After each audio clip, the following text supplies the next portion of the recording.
Don't go home. Run. For words on a folded piece of paper that changed everything. The young lawyer's hand trembled as he slid it across the polished desk, his eyes darting between me and my husband.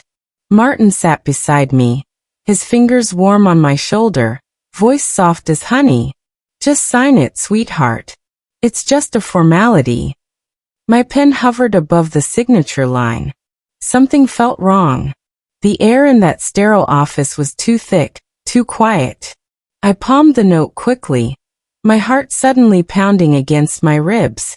The lawyer, his nameplate reading Mark Connolly, cleared his throat nervously. Perhaps Mrs. Alden would like a moment to review the documents alone? Martin's jaw tightened, his grip on my shoulder increasing slightly. That's not necessary. Clara trusts me completely. But I was already standing, clutching my purse like a lifeline. Actually, I need some air. Martin's face changed for just a second, something cold flashing in his eyes before the concerned husband mask returned. Darling, are you feeling all right? I didn't answer. I walked out before he could object. Please tell me something in the comments section. Where are you watching this story from? And take a moment to subscribe to the channel, because every day there's a real story that will shake your heart. In the hallway, I unfolded the note with shaking hands. Don't go home. Run.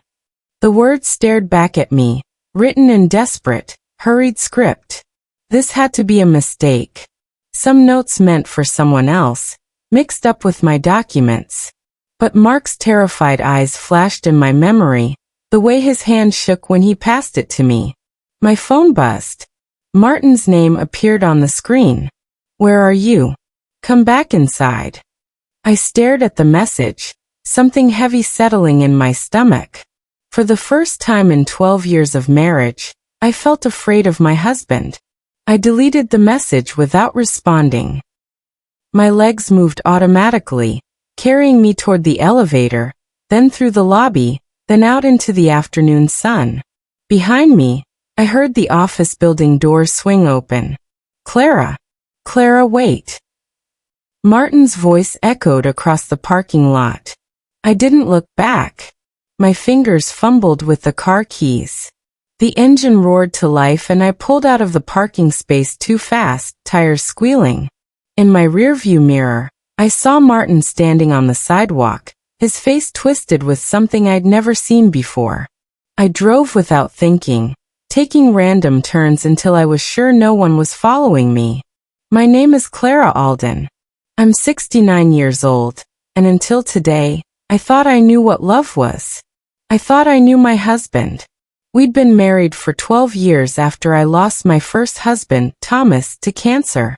Martin had seemed like a gift, a second chance at happiness in my golden years. He'd been attentive, caring, always making sure I was comfortable. You've worked hard enough, darling, he'd say. Let me take care of everything. But now, as I replayed our recent months together, I saw things differently. The way he'd insisted on handling all our finances. How he'd discouraged me from seeing my old friends. They're so negative, Clara. You don't need that energy. The appointments with doctors I'd never met before. Just routine checkups, sweetheart. And Vanessa, his daughter from his first marriage, suddenly appears at our house every week with her fake smiles and careful questions about my will, my properties, my investments. I thought she was finally warming up to me. God, I'd been so naive. I pulled into an empty diner parking lot as the sun began to set. The note lay on my passenger seat like a bomb. Don't go home. Run. Why would a lawyer risk his career to warn me? What had I almost signed? My phone kept buzzing with messages. Martin. Clara, where are you? I'm worried sick. Vanessa. Dad says you left the lawyer's office. Are you feeling all right? Even my neighbor Patricia. Martin called asking if I'd seen you. Should I be concerned? They were closing in, creating a narrative. The confused old woman who wandered off. Who couldn't be trusted. Who needed help. I turned off my phone and sat in the gathering darkness, trying to remember the documents on that desk. But Martin had been speaking the whole time, distracting me with stories about our upcoming vacation, the new restaurant we'd try, how much he loved me. Classic misdirection. I'd worked as a paralegal for 30 years before retirement. I knew these tactics. Yet I'd almost fallen for it. Almost signed away something important. My hands wouldn't stop shaking. Don't go home. Run. But where could I run to? I drove through the night, heading north toward the coast. My sister Diane had left me her cottage when she passed 3 years ago. Martin had wanted me to sell it immediately. Too much maintenance for someone your age, he'd insisted, his voice tight with barely concealed frustration. But I'd kept it, visiting occasionally when I needed solitude. Now I understood why some part of me had resisted. Some instinct had known I might need an escape. The cottage appeared in my headlights around midnight, small and weathered, surrounded by pine trees that whispered in the ocean breeze. The air smelled of salt and memories. Inside, everything was exactly as I'd left it 6 months ago. Dusty but intact, frozen in time. I locked the door behind me, checked it twice, then collapsed onto Diane's old sofa. The tears came then, hot and angry. I'd been so stupid. After Thomas died, I'd been vulnerable, lonely, drowning in grief. Martin had seemed like an answer to prayers. But he'd been studying me, learning my weaknesses, planning this for years. And I'd let him in. Give him everything. Trusted him with my life. Don't go home. Run. The lawyer had known. Somehow he'd known. Morning came too quickly, gray light filtering through salt-stained windows. I found instant coffee in the kitchen, and made a cup while shaking hands. My reflection in the bathroom mirror looked like a stranger. Gray hair uncombed, eyes red and swollen from crying, skin pale with shock. But underneath the exhaustion, I saw something else growing. Anger. Cold, clear, focused anger. My phone, still turned off, felt like a ticking bomb in my purse. The moment I turned it on, I'd be flooded with messages, each one carefully crafted to make me doubt myself, to make me feel crazy. So I left it off and drove into the nearest town, a small coastal community where nobody knew me. At the public library, I used their computer to search for Mark Connolly. He worked for Morrison & Hayes, a respected firm in the city. I found his email on the company website and created a temporary email account. My fingers trembled as I typed. I got your note. I need to understand why. The coffee shop on Maple Street, tomorrow at 10. Come alone. I sent it before I could second-guess myself. If Mark had risked everything to warn me, he'd tell me the truth. He had to. That night I couldn't sleep. Every sound outside the cottage made me jump. Every car passing on the distant coastal road could be Martin, hunting me down. Around 3 in the morning, I gave in and turned on my phone. The screen lit up with notifications. 47 missed calls. 63 text messages. 3 voicemails. I listened to the first one with my heart in my throat. Martin's voice dripping with manufactured concern. Clara, sweetheart, please call me. I'm so worried. You left without explanation. If you're confused or scared, just come home. I'll take care of everything. I love you so much. The second message was Vanessa, her tone perfectly calibrated between worry and authority. Clara, Dad's beside himself. We think you might be having some kind of episode. Please let us help you. We only want what's best. The third was from a number I didn't recognize. A woman's voice, professional and cold. Mrs. Alden, this is Dr. Helena Cross from Riverside Mental Health Facility. Your family has expressed serious concerns about your well-being. Please contact our office immediately to discuss treatment options. My blood ran ice cold. They'd already started. already begun building their case that I was mentally unfit, unstable, dangerous to myself. I met Mark at the coffee shop exactly at 10. He arrived 15 minutes early, looking nervously over his shoulder every few seconds. Dark circles shadowed his eyes. When I sat down across from him, he exhaled like he'd been holding his breath for days.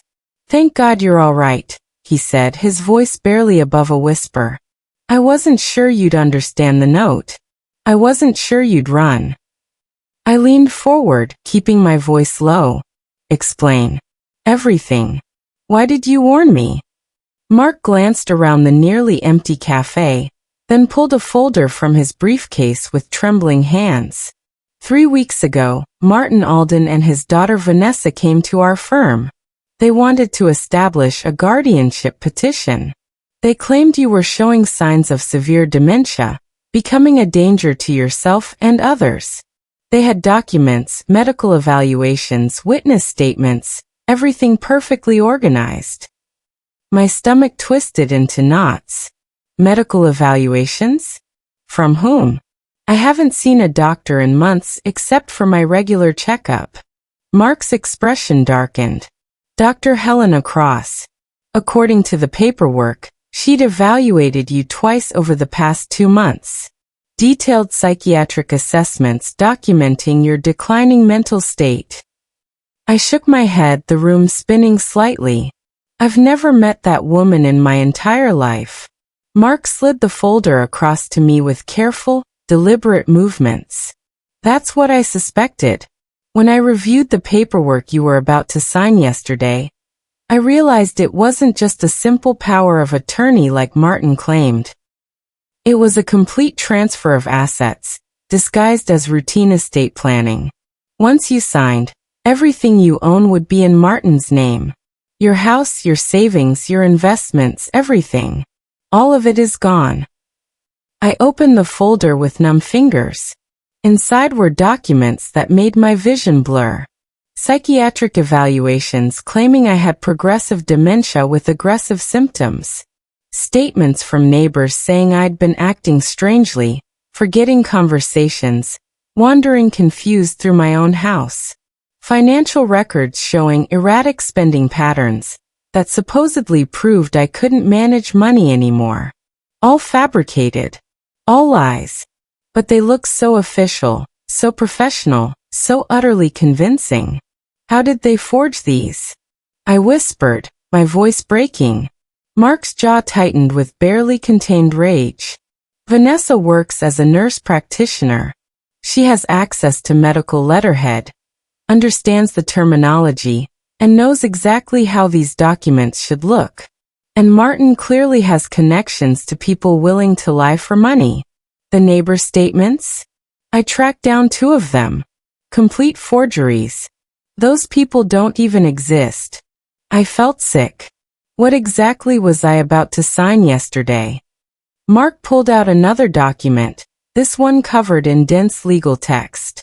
A comprehensive, durable power of attorney that would give Martin complete control over your finances, your medical decisions, and your living arrangements.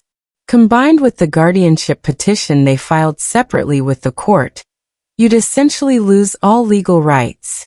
They could institutionalize you against your will, sell your property, drain your accounts, make every decision about your life. You'd become a prisoner. The coffee turned to acid in my stomach. Why are you helping me? You could lose your job for this. Mark's expression softened and became almost sad. My grandmother went through something similar 5 years ago. Her second husband and his son systematically drained her accounts over 2 years, then had her declared incompetent when she started questioning the missing money. By the time my family realized what was happening, she'd lost everything. Every penny she'd saved over 70 years of hard work. She died 6 months later in a state facility, convinced she was crazy, that her own mind had betrayed her. He paused, swallowing hard. When I saw your paperwork, saw the same patterns, saw how terrified you looked, I couldn't let it happen again. I don't care if I lose my job. I reached across the table and squeezed Mark's hand, tears burning in my eyes. Thank you. Truly. You saved my life. We spent the next 2 hours forming a plan. Mark would quietly make copies of all the fraudulent documents before Martin and Vanessa realized I wasn't coming back, that their trap had failed. I would gather evidence of my mental competency, find witnesses who could testify to my clarity of mind, my sharp judgment. We needed to prove not just that I was capable, but that Martin and Vanessa had conspired together to commit fraud and elder abuse. They've already filed the guardianship petition with the court, Mark warned, his expression grim. There's a hearing scheduled in exactly 2 weeks. Judge Andrea Walsh is assigned to the case. We have to move fast, build an airtight defense. As we prepared to leave the coffee shop, he handed me a business card with an elegant script. Hire this attorney immediately. Her name is Sylvia Chun. She's brilliant, absolutely ruthless in court, and she specializes in elder abuse cases. She hates people like Martin and Vanessa. I took the card, feeling something like hope for the first time since reading those 4 words. Don't go home. Run. I'd run. Now it was time to fight back. I called Sylvia Chun that same afternoon from the cottage. She answered on the second ring, her voice crisp and professional. Sylvia Chun speaking. I explained everything, my words tumbling out in a desperate rush. The note, the forged documents, the guardianship petition, Martin's 12-year con. She listened without interrupting, and I could hear her typing notes in the background. When I finished, there was a long pause. Then she said 5 words that gave me genuine hope. We're going to destroy them completely. Within 24 hours, Sylvia had filed an emergency motion to dismiss the guardianship petition, citing fraud, forgery, and systematic elder abuse. She'd also obtained a temporary restraining order preventing Martin from accessing any of my bank accounts or properties. But she warned me in her no-nonsense way. They'll fight back hard. Expect them to escalate their tactics. They're desperate now, and desperate people do dangerous things. She was right. The very next morning, my phone rang from an unknown number. Against my better judgment, I answered. A man's voice, official and cold. Mrs. Alden, I'm calling from Adult Protective Services. We've received a concerning report that you're currently living in unsafe, unsanitary conditions, and may be experiencing a severe mental health crisis. We need to schedule an immediate wellness check. What's your current address? My hands shook so badly I almost dropped the phone. Who filed this report? I'm not at liberty to disclose that information, ma'am. But it's our legal duty to investigate all reports of vulnerable adults in danger. Can you provide your current location? I hung up without answering, my heart racing. They were using every system available, every institution designed to protect people like me, twisting them into weapons to hunt me down, to force me back under their control. Sylvia had prepared me for exactly this scenario. Don't engage with anyone, she'd instructed firmly. Don't tell anyone where you are. Don't try to defend yourself. Let me handle all communication. That's what you're paying me for. 3 days crawled by intense silence. I barely left the cottage, jumping at every sound. Then, on the 4th morning, I was at the small grocery store in town when I saw Vanessa's black SUV pull into the parking lot. My first instinct was to run, to hide, to disappear. But Sylvia's words echoed in my mind. If they approach you directly, record everything. Let them show their true colors. Give them enough rope to hang themselves. I pulled out my phone with trembling fingers, started the voice recorder, and slipped it into my jacket pocket. Then I waited. Vanessa spotted me almost immediately and walked over, her face carefully arranged in an expression of loving concern. Clara, thank God, Vanessa said, reaching for my arm. We've been so worried about you. I stepped back, keeping distance between us. Don't touch me. Her eyes flashed with something cold and sharp before the mask of concern returned. Sweetheart, you're not well. Dad told me you've been confused, paranoid, saying terrible things about us. We just want to help you get the treatment you clearly need. I kept my voice steady, though my heart was hammering. I don't need treatment, Vanessa. I need you and your father to stop trying to steal from me. She laughed, a sharp, ugly sound that made several other shoppers look over. Steal? Clara, you're his wife. Everything you have is already legally half his. We're trying to protect you from yourself, from your own deteriorating mind. People in the parking lot were starting to stare now, whispering to each other. Vanessa noticed and lowered her voice to an urgent hiss. Come home. Right now. We can forget all this happened, forget all the horrible accusations you've made. Just come home and sign the papers like you were supposed to. Stop making this difficult. I looked her straight in the eye. I know about the forged medical records. I know about the fake neighbor statements. I know you filed a fraudulent guardianship petition. Vanessa's face went pale, then flushed deep red. You don't know what you're talking about. You're confused, making things up. Dr. Helena Cross. I said clearly. I've never met her in my entire life, yet somehow she wrote detailed psychiatric evaluations of me. Care to explain how that's possible? Vanessa's carefully maintained composure cracked like thin ice. You ungrateful, stupid woman. My father took you in when you were pathetic and alone, drowning in grief. He gave you a life, a purpose, a home. And this is how you repay him.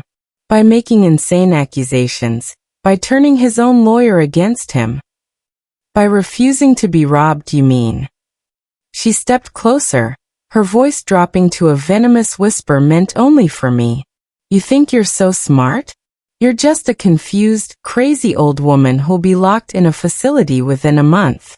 No one will believe you over us. No one will listen. No one cares about someone your age anyway. You're invisible, worthless. The words hit like physical blows, but I kept my expression calm.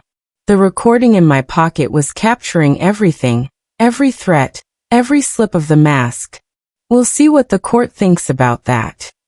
I walked away slowly, deliberately, leaving her standing in the parking lot. Behind me, I heard her scream in frustration, a sound of pure rage barely contained. That night, I sat in the cottage listening to the recording over and over. Vanessa's venom was crystal clear, every word dripping with contempt and greed. No one cares about someone your age anyway. You're invisible, worthless. Sylvia had been right. Given enough rope, criminals always hang themselves. I sent her the audio file immediately. Her response came within 5 minutes. Perfect. This is exactly what we need. Better than I hoped for. Do not engage with them again under any circumstances. Let them keep digging their hole deeper. But staying hidden was becoming harder each day. The isolation was crushing, suffocating. I couldn't call my old friends without risking Martin tracking my location. I couldn't go to familiar places, do familiar things. I was a prisoner of my own safety, trapped by fear. The cottage felt smaller every day, the walls closing in like a cell. Some nights, lying awake at 3 in the morning, I wondered if I was overreacting. Maybe Martin had genuinely thought he was helping me. Maybe I was confused about some things. Maybe I was being paranoid. But then I'd read Mark's note again, listen to Vanessa's recorded threats, and review the forged psychiatric evaluations. No, this wasn't confusion or paranoia. This was survival. On the 8th day of hiding, Martin himself showed up. I was washing dishes when I saw his car pull slowly up to the cottage. My heart stopped. How had he found me? Martin knocked gently on the door, his voice muffled but recognizable. Clara, darling, I know you're in there. Please, let's talk like reasonable adults. I miss you terribly. I didn't answer, didn't move. He knocked again, harder this time. I don't understand why you're doing this to us. Whatever Vanessa said to you in that parking lot, she didn't mean it. She's just worried sick about you. We both are. Through the window, I watched him pull out his phone. He wasn't calling anyone. He was taking pictures of the cottage, documenting the property, my car, everything. Evidence for his case that I was unstable, hiding, incompetent. I grabbed my own phone and started recording him through the glass. Clara, the court hearing is in 6 days. If you don't come home, if you don't participate in your own defense, they'll think you're incompetent. They'll think you've lost your mind. Is that what you want? To prove us right? His voice changed then, and became harder, colder. I've given you everything for 12 years. A home, security, companionship, love. And you throw it all back in my face over some paranoid delusion? Because some junior lawyer filled your head with crazy ideas? There it was. The real Martin, finally showing through the mask. The man who'd been hiding behind gentle smiles and concerned words for over a decade.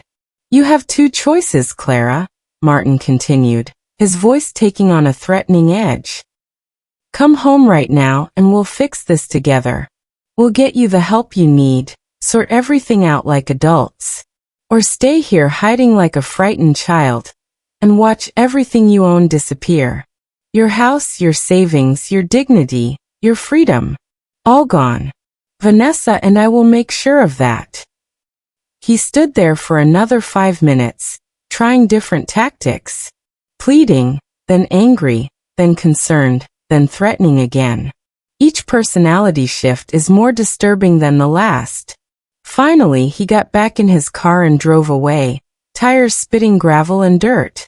I watched until his car disappeared completely, then collapsed against the wall. My whole body was shaking. That night, Sylvia called with news. The hearing's been moved up. 2 days from now, not 6. Judge Walsh wants to resolve this quickly. Are you ready? I wasn't sure. My evidence felt flimsy compared to their fabricated mountain of official-looking documentation. But Sylvia's confidence was unshakable. We have Mark's testimony about the fraudulent documents and how they tried to rush you into signing. We have Vanessa's recorded threats showing their true intentions. We have your medical records from your actual doctor showing perfect cognitive function.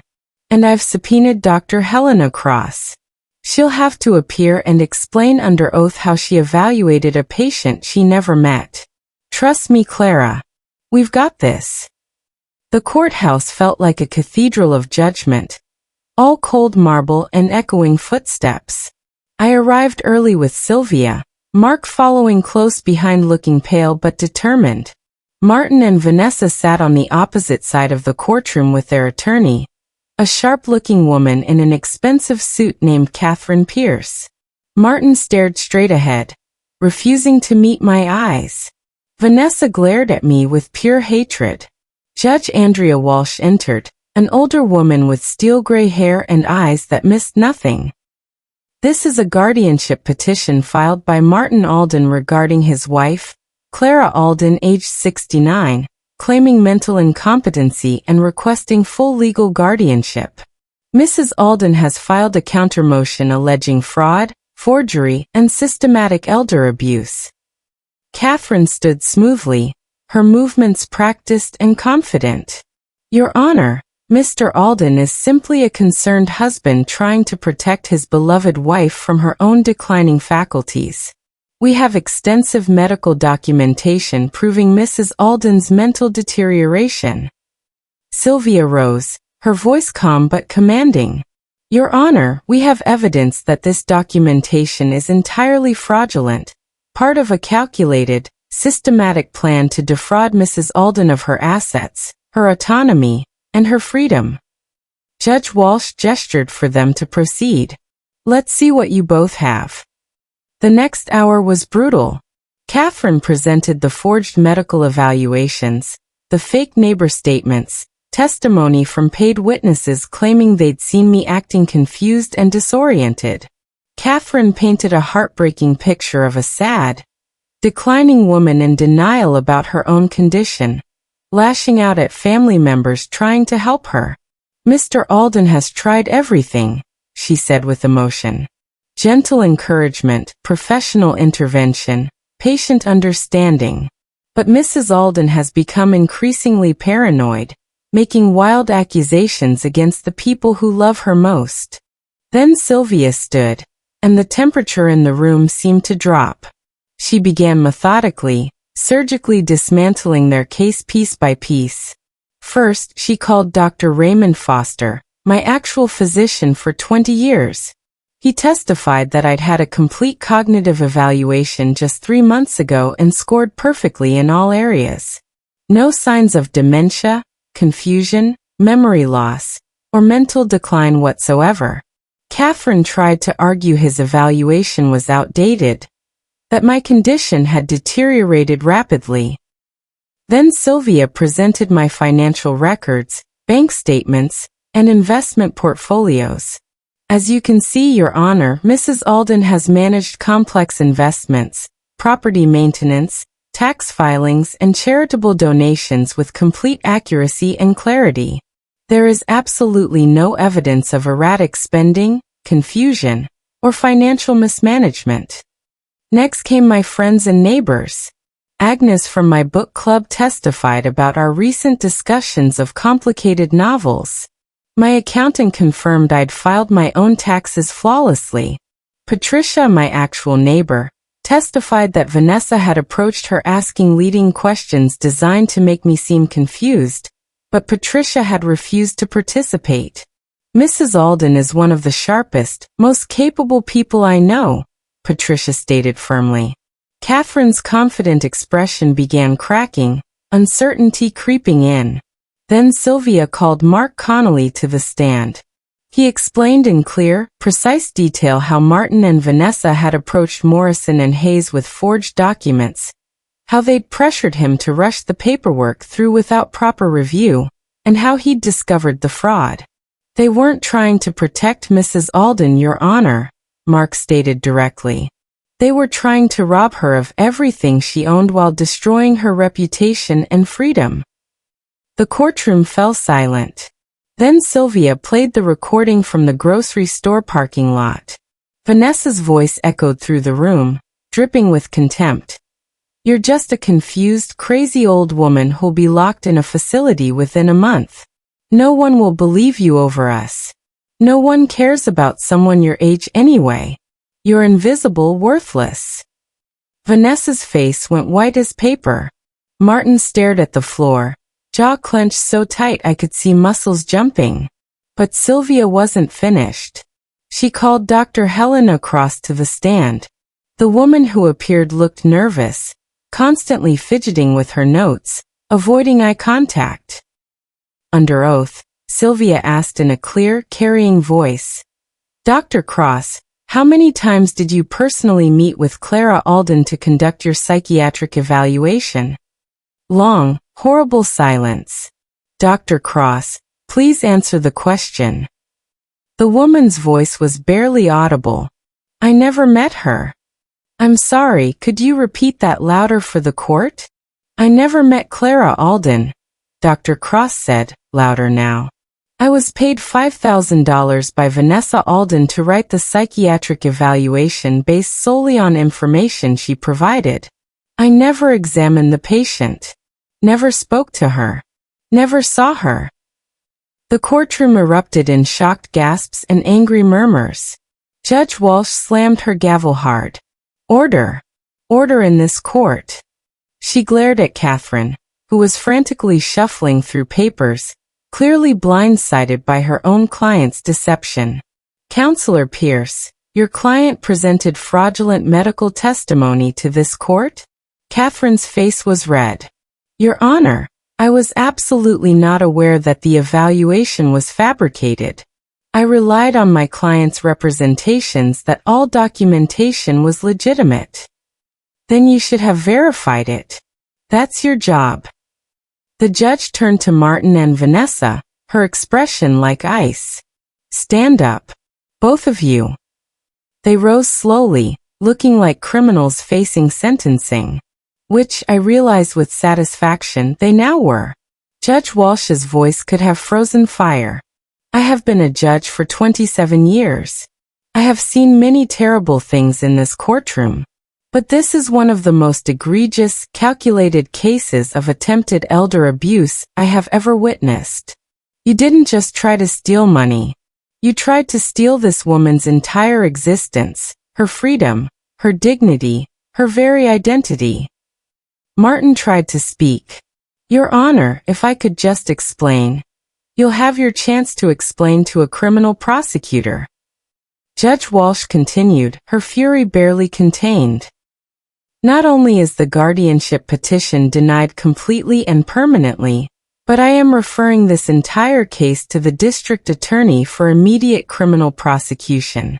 You will both face charges of fraud, forgery, attempted elder abuse, and conspiracy."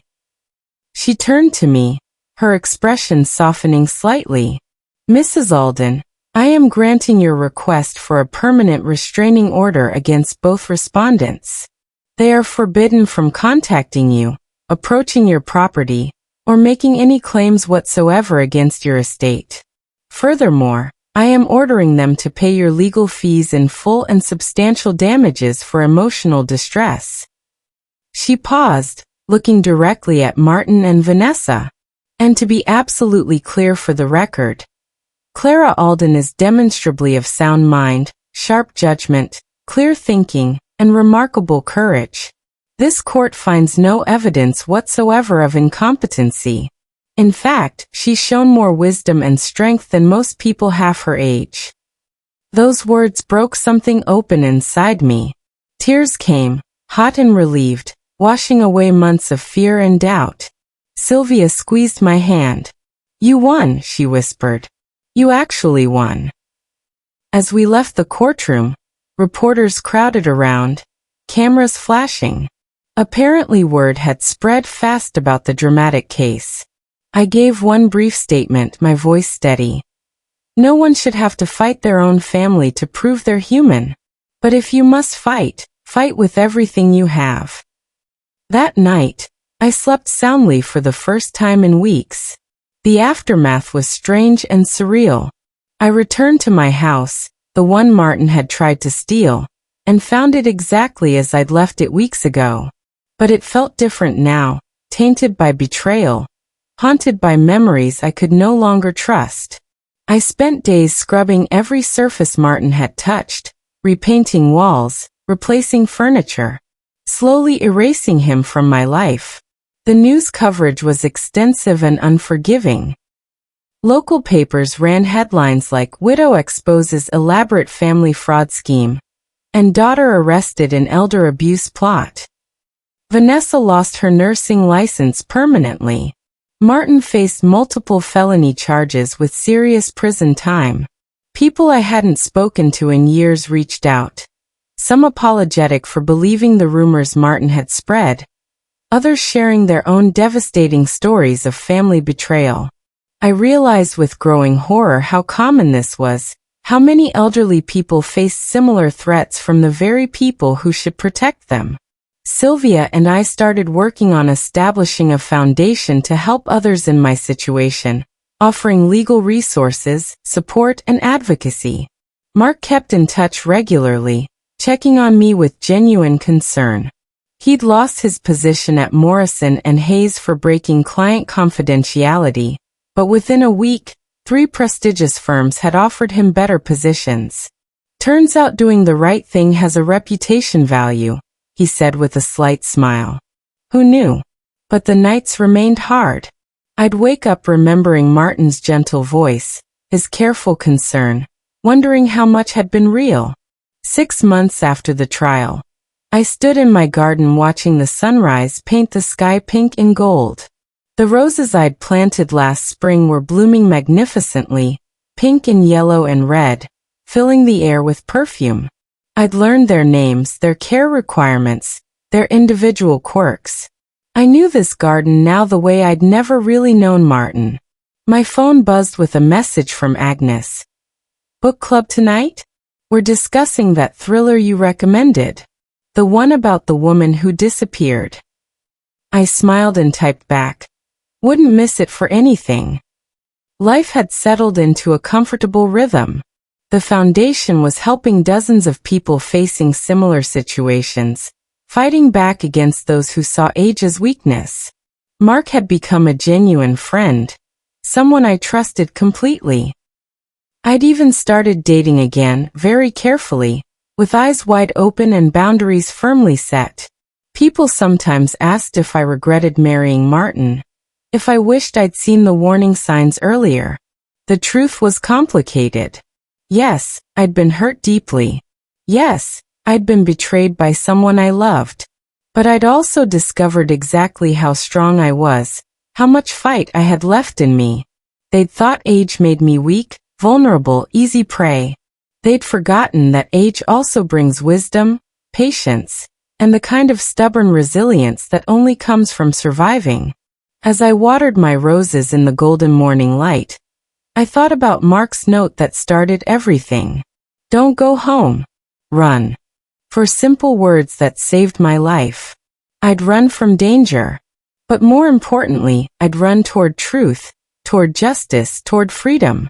And now, standing in my garden on a perfect morning, surrounded by beauty I'd created with my own hands, I was finally truly home.